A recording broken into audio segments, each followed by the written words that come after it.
Happy New Year, everyone. Welcome back to the channel. Today, I am going to be reviewing pattern ME2001, which is a coat pattern. Today, I'm going to let you know what worked, what didn't, and would I make this pattern again, and if it's worth your time. So stay tuned, sit back, relax, and let's jump right into it.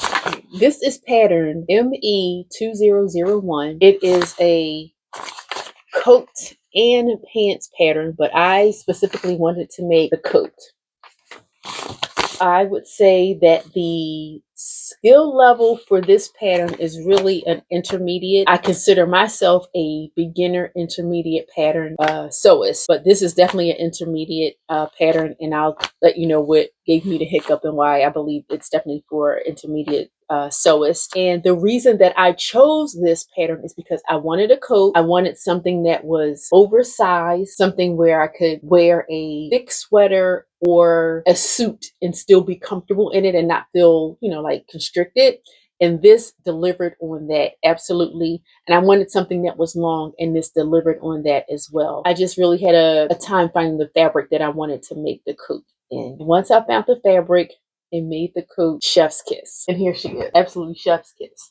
Now, up next, I'll talk about the construction, the sizing, and all of that. So stay tuned. Patterns come with a sew along. I actually watched it a couple of times first, so I was able to follow that. I did not have any major issues with that. But for me, one of the things that I did have an issue with was collar and how the collar came together up in this section here. So I did have, like to spend a little time in that area. But what I can say is, make sure you do your markings and your clippings exactly as the pattern calls for, and make sure you transfer them. If once you interface, you might have to go back and redo those markings on those pattern pieces because they are very important. I was able to get through it, but it's not as perfect as maybe someone that has a little bit more experience in doing this type of collar insertion. So one of the things that they mention, and I might have missed it, is that they want you to understitch. But what I did and what I like and how it turned out is that I actually top stitched collar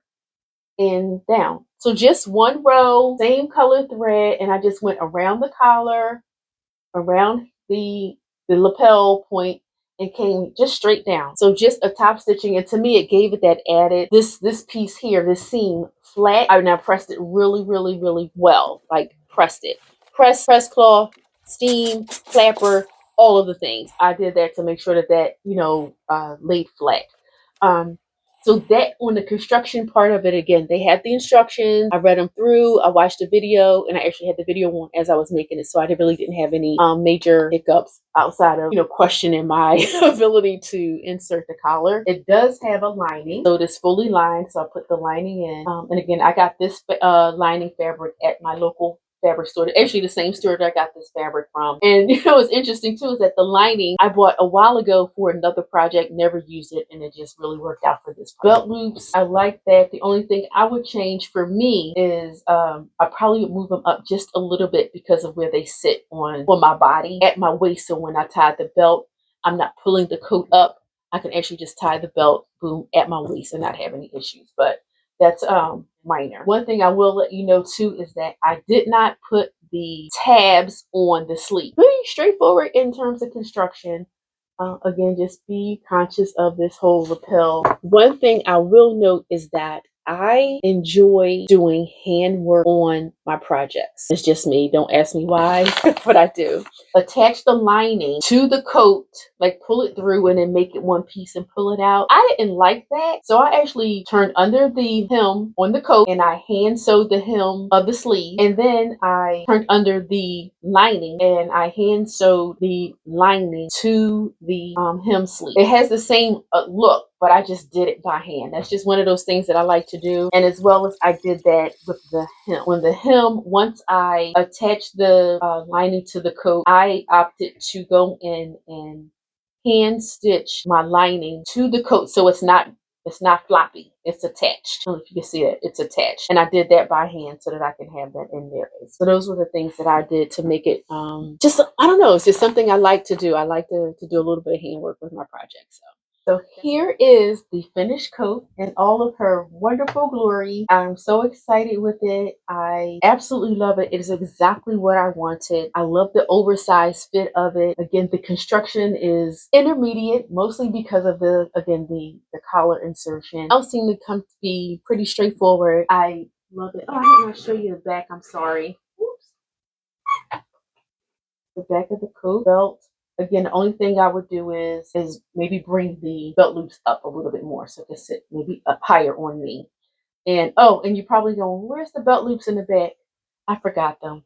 What can you do? But other than that, it's great. I love it. I love the collar, the big collar, the full sleeves. Again, I can wear this with a t-shirt, a suit, a dress. I can wear it with a sweatshirt, and that's really I wanted that versatility with it. I paired it with these flowers that I made with the extra fabric. Here's the flower here. I made the flowers. I just took some buttons from my button jar and put those right in the middle so they can be there. Overall, I'm very happy with it. I absolutely want to make it again. I'll probably end up doing it in this fabric again. I'll see what color choices they have at my local fabric store in this acrylic coating fabric so that I can make it again. And let me know what you think. I hope this pattern review helped you decide if you would make Nomi's ME2001. Let me know in the comments. Thank you for watching. Have a great day, and I'll see you back here for another pattern review.